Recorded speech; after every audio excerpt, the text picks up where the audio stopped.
really warm welcome to you, particularly if this is your first time here.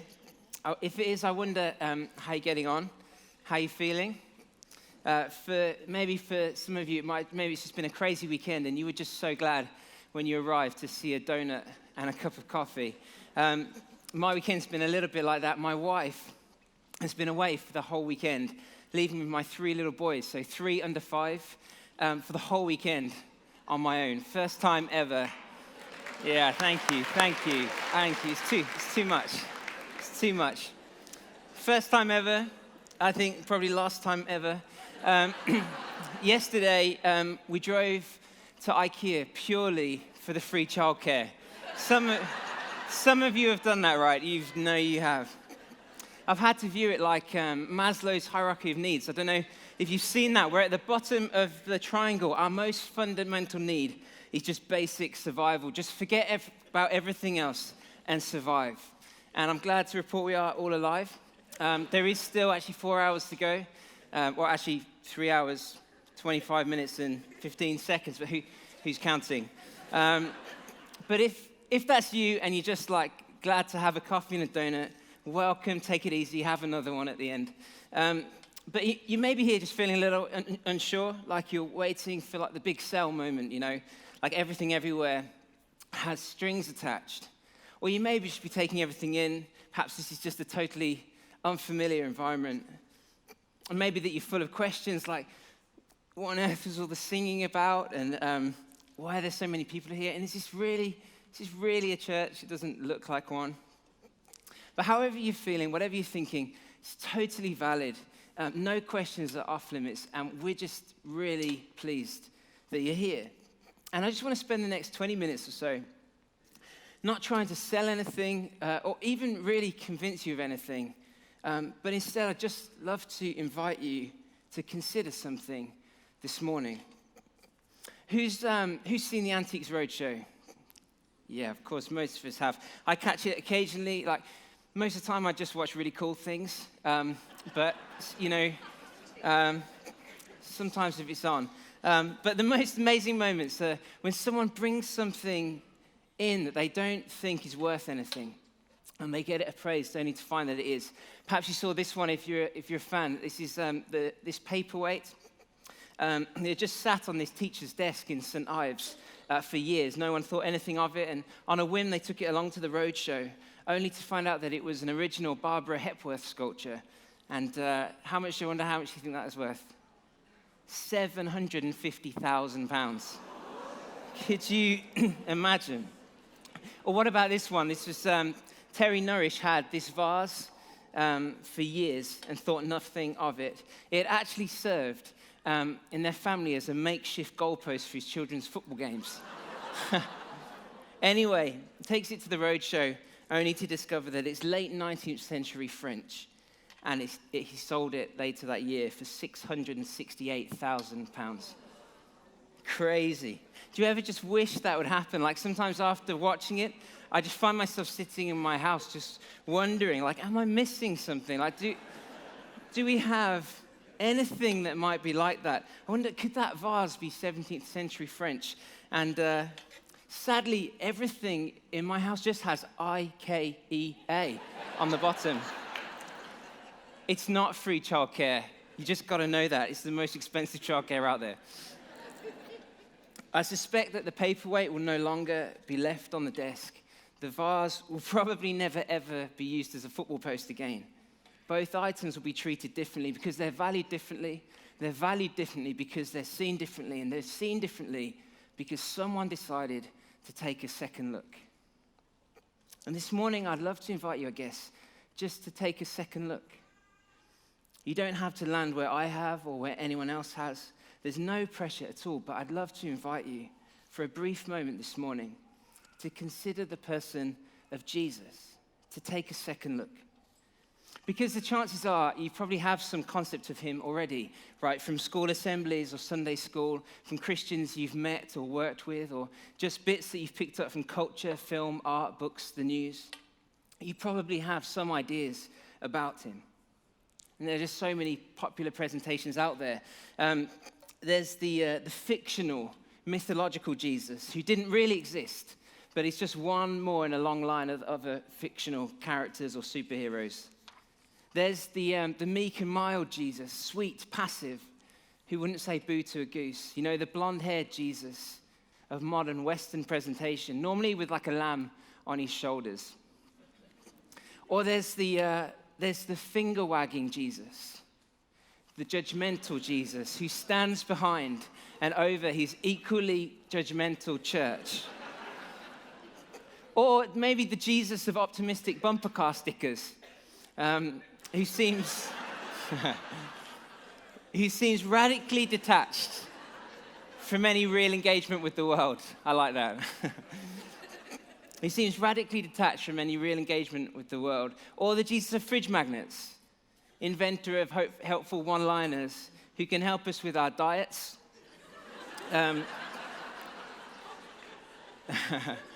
But who ultimately seems pretty peripheral to our real needs. Or perhaps the Jesus who just coined some good phrases, who taught some good things, but really that's all. There's so many popular images of this person, Jesus, which in and of itself actually is strange, isn't it? He never had an empire, he never held office, he never led an army, never won a Nobel Peace Prize, never did any of the things for which people are normally remembered. And yet his influence is really without parallel. However you understand it, however you understand him, it is remarkable, isn't it? That one person from an obscure little town in the Middle East, a carpenter, could generate that level of interest, could be the subject of so much art, love, anger, such wide opinion across cultures, across 2 millennia. It's remarkable.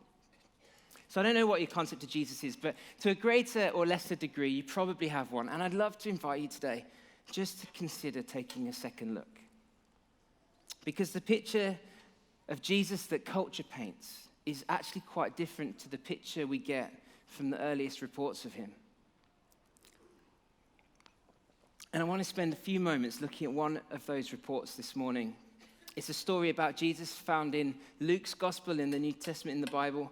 And I think it's particularly helpful, this story, because it contrasts so many of those popular presentations of him. So I'm just going to read it and make 4 observations about the way Jesus is portrayed here.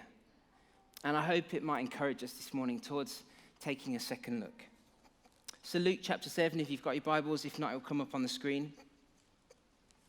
It says this: one of the Pharisees, and the Pharisees were like the religious elite of the day, one of the Pharisees asked Jesus to eat with him, and Jesus went into the Pharisee's house and reclined at the table. A woman of the city, when she learned that he was reclining at the table in the Pharisee's house, brought an alabaster flask of ointment, and standing behind him at his feet, weeping, she began to wet his feet with her tears and wiped them with her hair, kissing his feet and anointing them with the ointment. Now, when the Pharisees who had invited him saw this, he said to himself, if this man were a prophet, he would know who and what sort of woman this is that is touching him, for she is a sinner.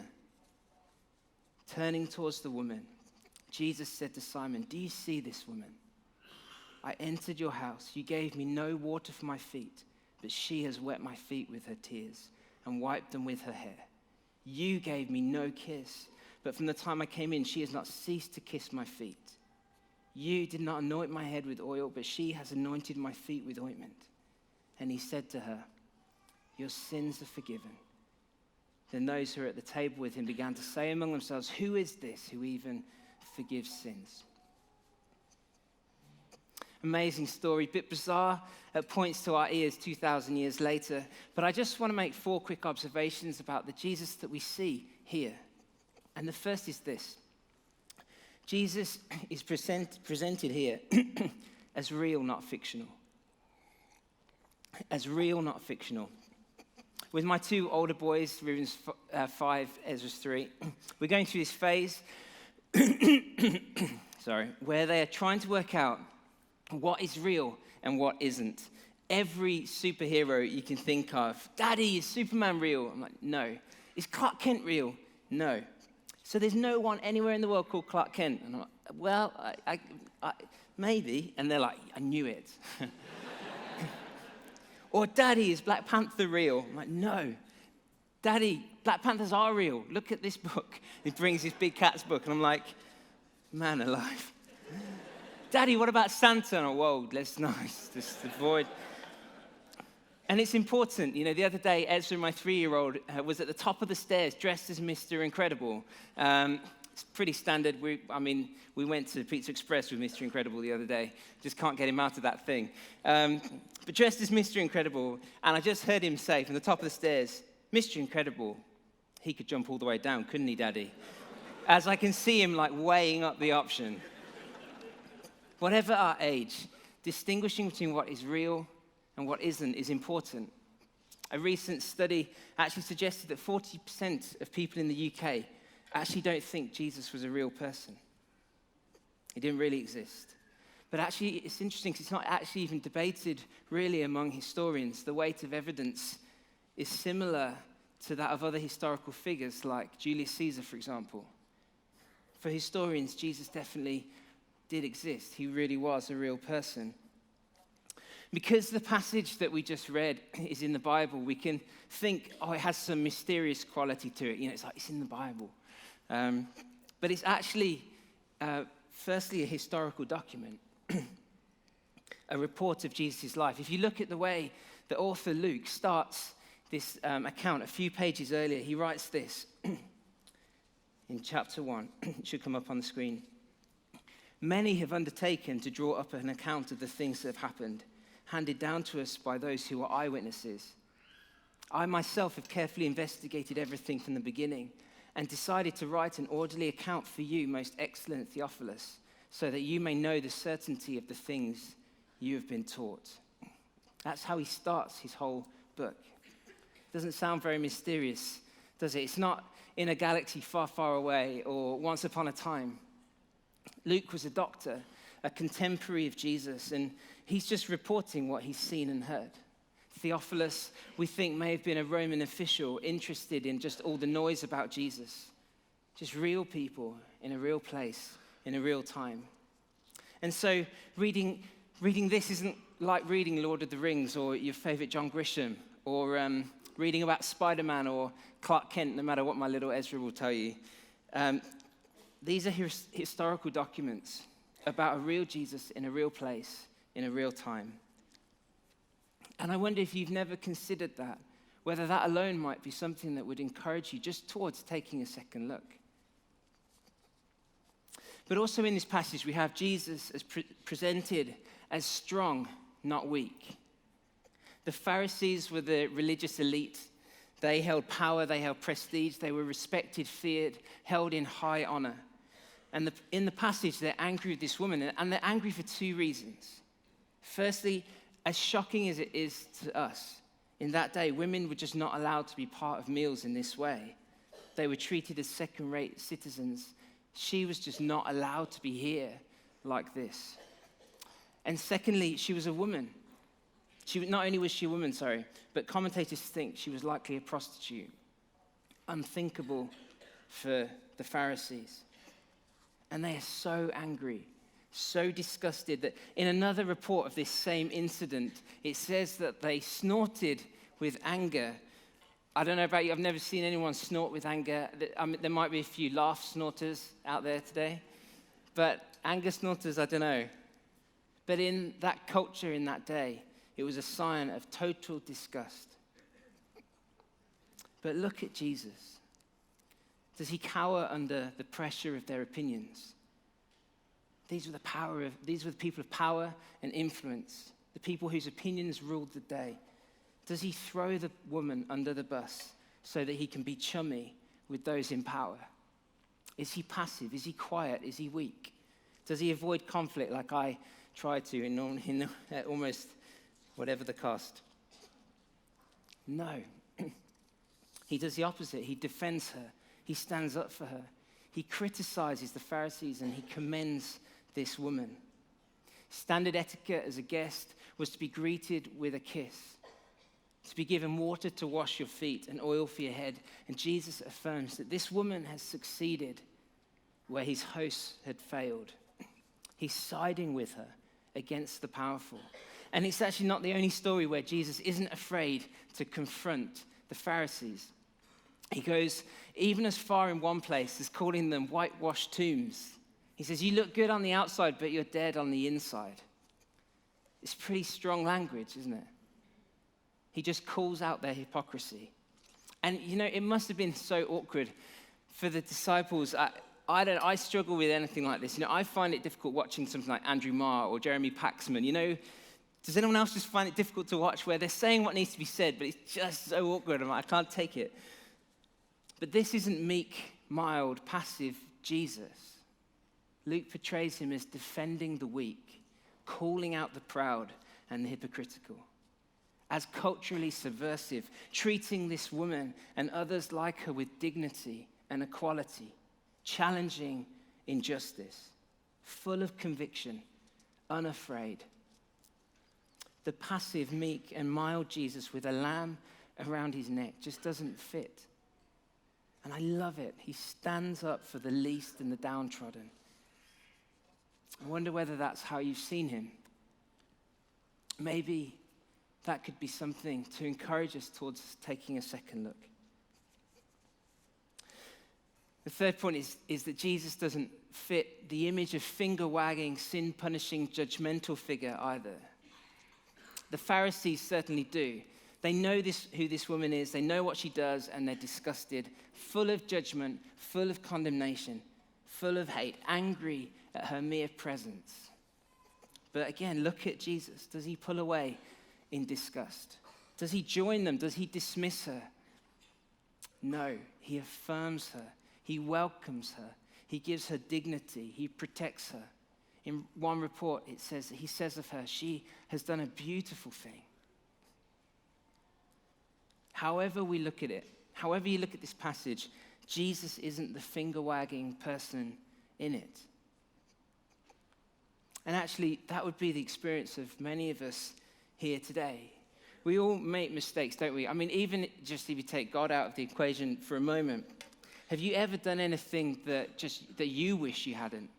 Or done something, or not done something that you wish you had? We all have. Just on the basis of our own standards, we know that we fall short so often.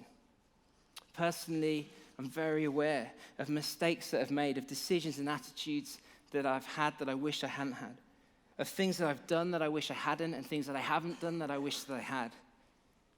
But I've found in Jesus, just like in this story, not judgment or anger, but grace and kindness, acceptance, no matter what. And if you read this Changing Lives booklet that we mentioned earlier, you'll hear the same in every story. The Jesus they talk about knowing sounds just like the Jesus in this report. Kind, gracious, nothing like the finger-wagging picture we get told. He's not the judgmental one in this story. The picture of Jesus, the Jesus of angry placards, is so far from the picture we get in these reports. Over and over, those who are on the fringe, who couldn't find acceptance anywhere else, actually find it in Jesus. They couldn't find acceptance anywhere else, and yet find it in Jesus. I wonder whether that's how you've seen him. And finally, in this passage, Jesus doesn't quite fit the just good teacher picture either. According to reports about him, Jesus did teach everywhere he went, drawing huge crowds. But the reports about him seem to go beyond that too. And we see that, I think, here in this passage. What the woman in the passage did is interesting because it's extraordinarily costly on so many levels. It's costly for her personally. She goes to the house knowing that she wouldn't be welcome, knowing that they hated her and everything she stood for, knowing that their eyes would be on her, judging her, and yet she goes. Imagine how she would have felt going, approaching the house.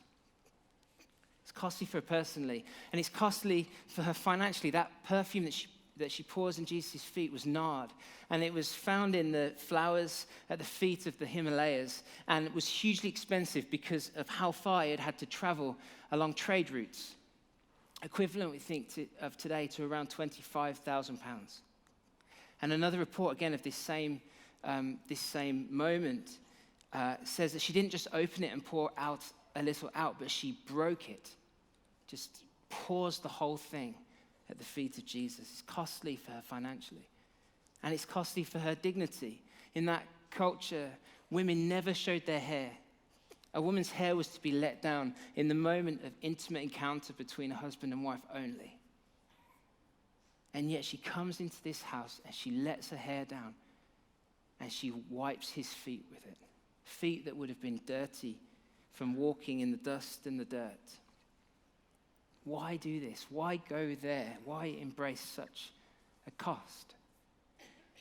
Well, it says in the passage that she knew that Jesus was there. And she comes to Jesus in this way because she knows that he will forgive her. And he does. He doesn't hold her mistakes over her. But forgiveness wasn't the role of a teacher. In Jewish understanding at the time, it was something that only God could do. She comes to him knowing that he offers something beyond anything that a teacher could. And she's just full of gratitude. The cost she embraces shows how valuable she thinks Jesus is. And she's not alone in seeing Jesus in this way. In fact, Jesus' 11 immediate disciples saw him as valuable to the point where they would eventually lose their lives for him. In fact, as the story about Jesus spread, it did so under extreme persecution from Rome. Christians, it's horrific, but Christians were fed to lions, stoned to death, and yet they counted Jesus worth it. As sobering as it is, the same is true today in some places. I heard one elderly lady called Hannah speak in November. She must be 70, 80 years old, hunched over, small little lady, and she told her story to this auditorium full of people. She was born in North Korea, where it was illegal to follow Jesus, and yet she believed in Jesus. She and her husband decided to follow him despite the risks. Eventually they were discovered, they were taken to prison and told that they needed to reject Jesus, but they wouldn't. They were taken, she said, to separate rooms and beaten to the point that when they were put back in the same room together, in her own words, we didn't recognize one another. And yet they continued to follow Jesus. Her husband died from his wounds, and she eventually escapes to China just on her own. And do you know what she does? She starts a church by crawling into a women's prison every night to tell them about Jesus, in whom she saw such value. And as she spoke to this room, this auditorium, telling her story, she said how there had been a song that she had sung all the way through, from childhood, through prison, through the loss of her husband, through the pain and sorrow. And she sang it in this auditorium. This frail woman, and you could have heard a pin drop. And she sang this: I'd rather have Jesus than silver or gold. I'd rather have Jesus than riches untold. I'd rather have Jesus than anything this world affords. I'd rather have him. To her, he was of immeasurable value. This lady, the disciples, the woman in the passage, and so many others demonstrate the value they place on Jesus by the price they're willing to pay for Jesus. For them, he is far, far more than just a good teacher. But this passage, this story, it's just one story about Jesus. Luke goes on to say that Jesus healed people, gave blind people sight, calmed the sea, fed 5,000 with 5 loaves, that Jesus was arrested, that he was crucified, that he was buried, and that a few days later that he rose from the dead. And remember, all the time, Luke is just writing this report for a guy called Theophilus, based on eyewitness testimony. It's just like he's saying, I'm just telling you what I heard, but people said that he rose from the dead. But I'm not trying to argue that case today. I'm not even trying to really convince you of it. All I really want to do is invite you to take a second look. For me personally, I found Jesus to be everything that these pages and reports suggest that he is. Through good and bad times, through the loss of my dad 3 years ago, through the loss of our little baby girl 2 years ago, over and over, Jesus has been at the center, bringing hope and peace and life and comfort. That's been my experience. But there really isn't any pressure. You don't have to land where I have or where the person who invited you here today has. There's no pressure. It's just an invitation to explore. And Alpha, as was mentioned earlier, is a brilliant, brilliant way to do that. Just to take a second look around a meal in conversation with others. You may be here this morning looking for meaning, searching for something that would give you strength, something more than just good advice. You may be just feeling weighed down by guilt or shame, feeling like a failure. Perhaps you're looking for something that is true, that can really help anchor you in the storms of life. You may be aware that deep down, whilst everything on the surface looks great, you know that you are longing for something more, that you don't have everything together. Whatever it is, I'd love to encourage you this morning. Take a second look at Jesus. And perhaps, like with that vase that was used as a goalpost, perhaps he's more valuable than you previously thought.